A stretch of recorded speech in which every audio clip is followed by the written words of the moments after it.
Chapter 3. The Great Shake. A cloud of dust billowed around Jack. He could hardly breathe. He couldn't see, but he could hear Annie coughing. Jack opened his mouth to call her, but dust filled his throat. "Jack!"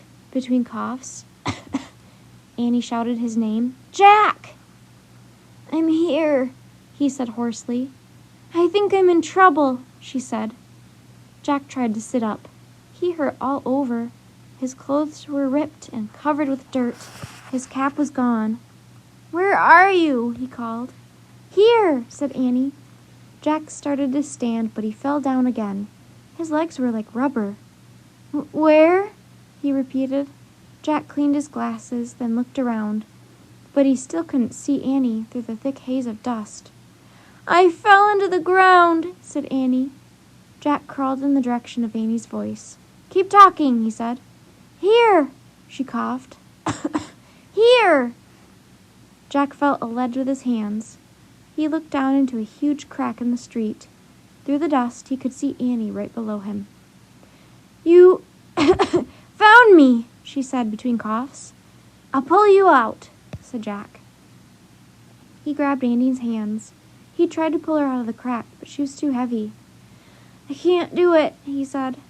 "Bring me something to stand on," Annie said. "Maybe I can get out by myself." Jack stood up and stumbled away from the crack. He gathered an armload of bricks.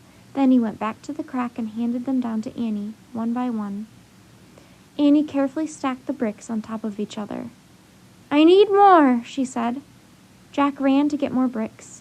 He was afraid there'd be another earthquake and the crack would close, with Annie inside. He handed the bricks down to her. "Hurry," he said. "I'm hurrying," she said.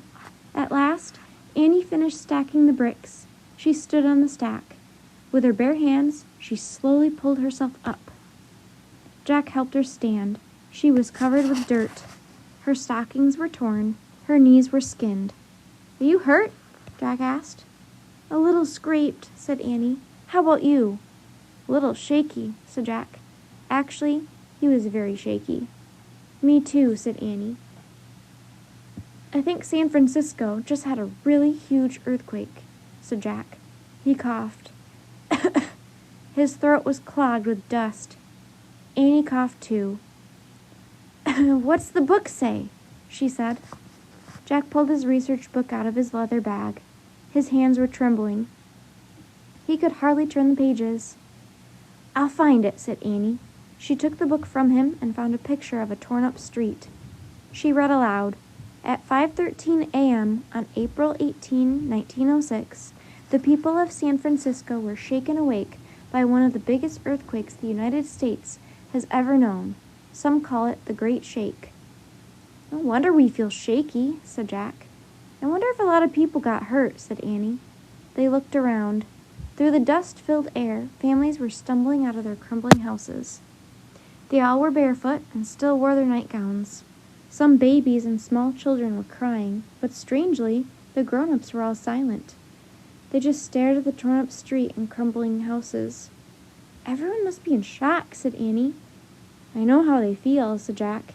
He gazed at the rubble all around them. He didn't know what to do. He couldn't think clearly. Annie looked at the book again. She read aloud. Just after the earthquake, broken chimneys, stoves, and lamps caused terrible fires. The fires raged for 3 days, nearly destroying all of San Francisco.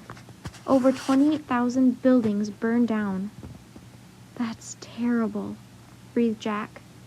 In the distance, a cloud of black smoke was rolling through the sky. "The fires are starting," said Annie.